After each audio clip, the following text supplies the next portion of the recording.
tips when flying over the holidays, and I brought a guest to help me expand on this a little bit. My brother Tom is with us, and he's an airline pilot.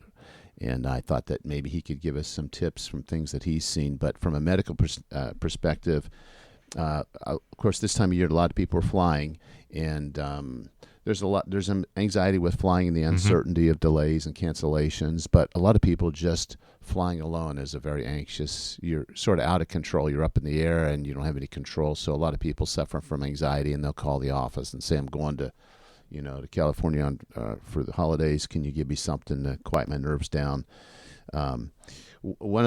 Couple of the things that we see often is, first of all, that the cabin pressure as it changes really can bother the ears. And I was flying back from Utah last month, and boy, this is the first time in my life I could not get my ear pressure to equalize. It was really painful, and I thought the eardrum was going to rupture. But most of the time, if you yawn or swallow, you can equalize the pressure. Of course, little children, they're the ones that are screaming as you're landing, because they're feeling that. It's not that they're tired always of being on the flight, but it's the ear pressure that causes them problems. And if you've got an underlying cold where you've got upper respiratory congestion, then that makes that even worse. Which is what happened to you, I think. Yes, I had fighting it with an upper respiratory infection, so I was not equalizing the pressure very well.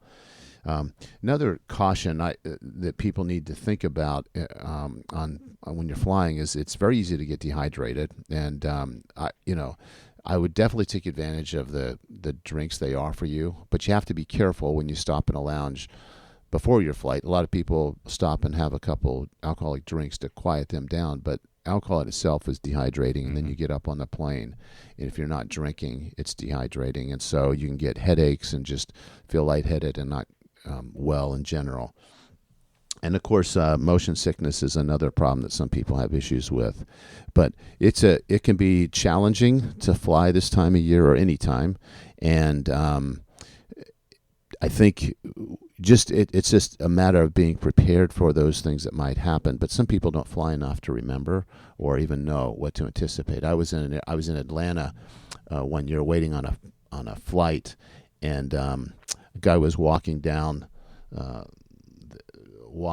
past us, and it was a huge airport, and he just fell down, and he fell forward, smacked his face. He was bleeding, his mouth was bleeding, and I had my shoes off, relaxing, and I jumped up and went to see what was going on. And he was drunk, and he was from Dublin, Ireland. He was on a golf outing with his friends, and he passed out.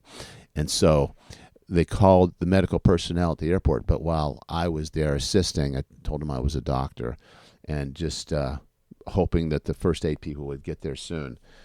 It was nice for me because I got a first-class seat because I had helped out. But turns out on that flight, the first-class seats were all gone, so I was in the coach section, but I got first-class treatment. So wow. I normally don't fly first class, but it was kind of nice. But I thought I'd let my brother kind of also add some observations and advice for people this time of year in general with flying and anything related to health issues he's seen. Some of the medical emergencies you see on a plane that can be, I've had a couple of those that I've assisted with, but a couple of them can be life-threatening and they're urgent, and so they have to make course corrections in their flight. So Tom, you're a commercial pilot, is that right?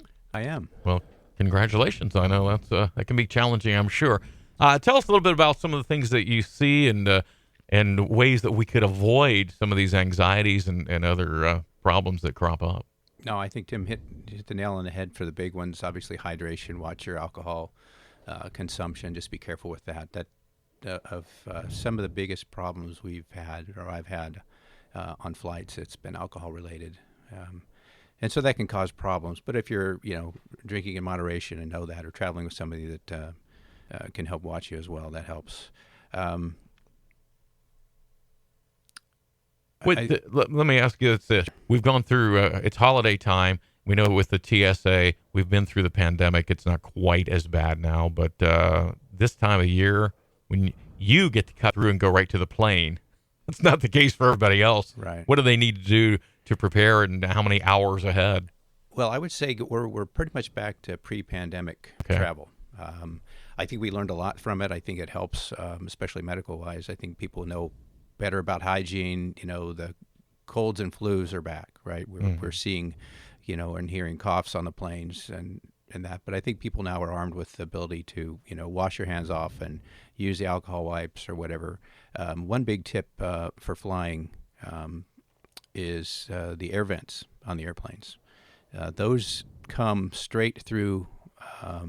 We're not recycling the air and just running it around. It goes through big HEPA filters. So the freshest air on the airplane, the healthiest air, comes straight out of that vent over your head. So if you direct that to your face, you're probably getting the best air on the plane. And it continues to recycle through the HEPA filters. So that's good. I actually just saw a picture of a guy that was holding his shoe up to that. So don't do that. Right. Yeah, I think your travel companions there might be a little upset about that. Yes. But, you're talking about the lines. Get early. We're back to about an hour and a half prior. I would get to the airport. Travel season, TSA, that's just like everything else. Their manpower, certain airports are lower than others. They're still trying to hire. So I would say think pre-pandemic. Think an hour and a half prior, 2 hours for an international flight. Look at the weather prior to departing. One of the biggest tips I tell people all the time is if you're traveling, as painful as it is, try to get on the first flight out of town, which means an early wake up, which a lot of people don't want. But the earlier you go, the larger the opportunity for you to arrive to your destination this time of year. Because what tends to happen is the later you go, especially with travel and the holidays, is that flights, things happen, they get full, they get delayed, you have de-icing. That takes anywhere from 20 minutes to an hour and a half. So now your connecting flight may be affected. So by the end of the day, all this snowballs, no pun intended, that you're waiting for your last flight, it's delayed, and now the airline crew, the pilots or flight attendants, time out. And so then you've got delays. You're trying to find a hotel. The customer service lines are out the door. You're irritable.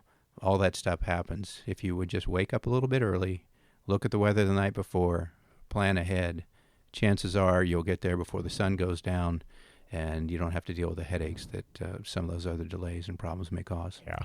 We learned from Home Alone, don't leave your children at home either. So, as a pilot and a crew, what makes a good flight and what makes it a bad flight for you?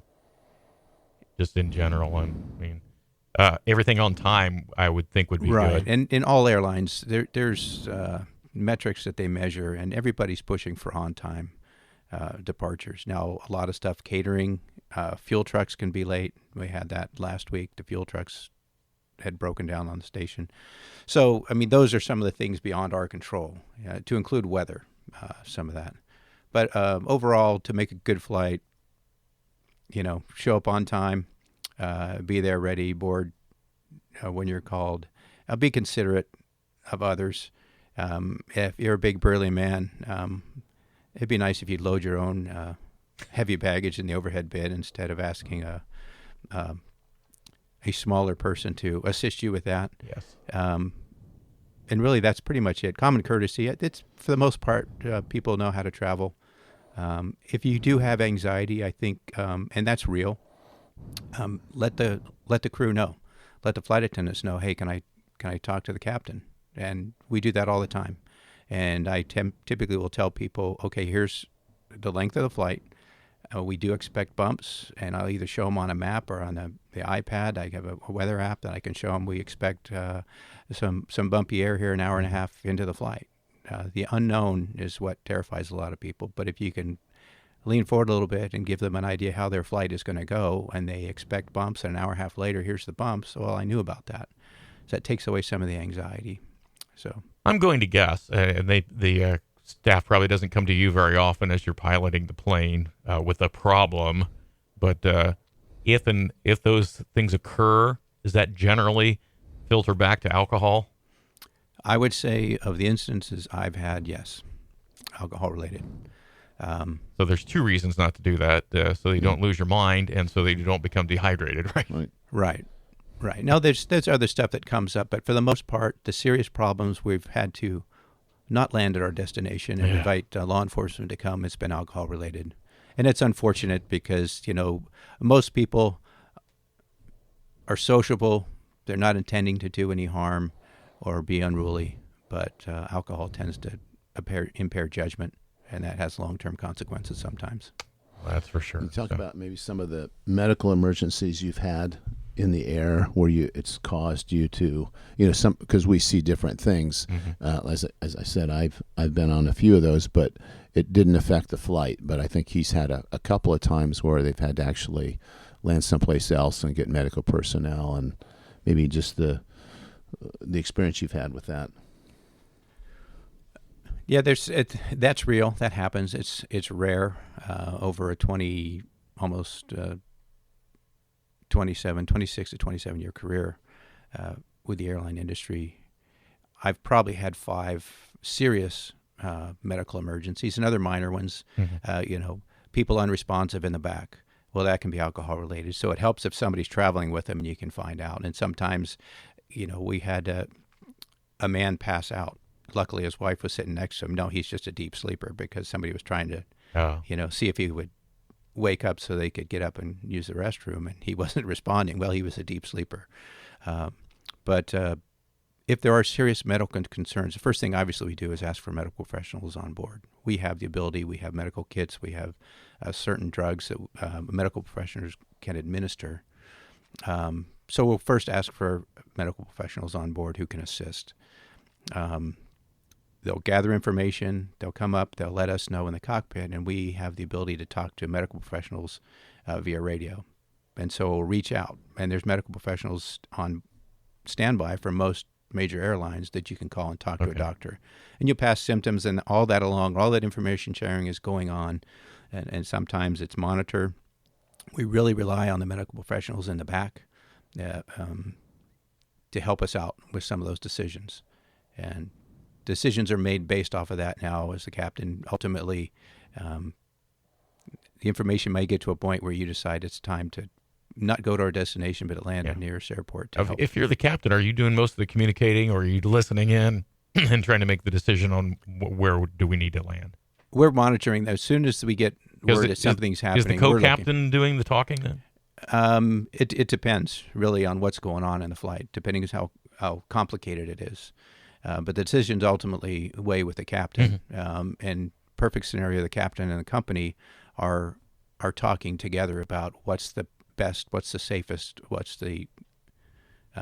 Some airports don't have the ability to have medical close by, so we're trying to coordinate that all in conjunction with what's going on in the back. So we rely on good information from the back. So if somebody's traveling with somebody, if they have a medical alert tag, if we know something about the situation, that really helps because we're pretty much relaying all this information to medical professionals on the ground, as well as communicate with the medical professionals in the back or paramedics or nurses, whatever professional is helping. We rely a lot on that solid information. Very good. Tom McKnight. I would think, Dr. Tim McKnight, that the best maybe advice would be a Boy Scout and be prepared. Try to plan ahead. Yeah, and if you've traveled much, some of those things that can come up. So yes, and try to anticipate the delays. Good advice to leave early, get those earlier flights because there's a lot of cancellations, a lot of standbys, and relax. You might not get where you want to go when you want to go, but definitely be prepared and try to make sure that you're in good health when you go. Start out in good health and arrive the same. Yeah. Hey, guys, thanks a lot. Appreciate it. You're welcome. Don't fly out. It's foggy. Okay, we're good. He likes to go fast everywhere he goes, so sometimes the car just sort of lifts off the ground. Got you here a little sooner than usual today, so that's good. As we wrap it up with our Talk with the Doc this morning,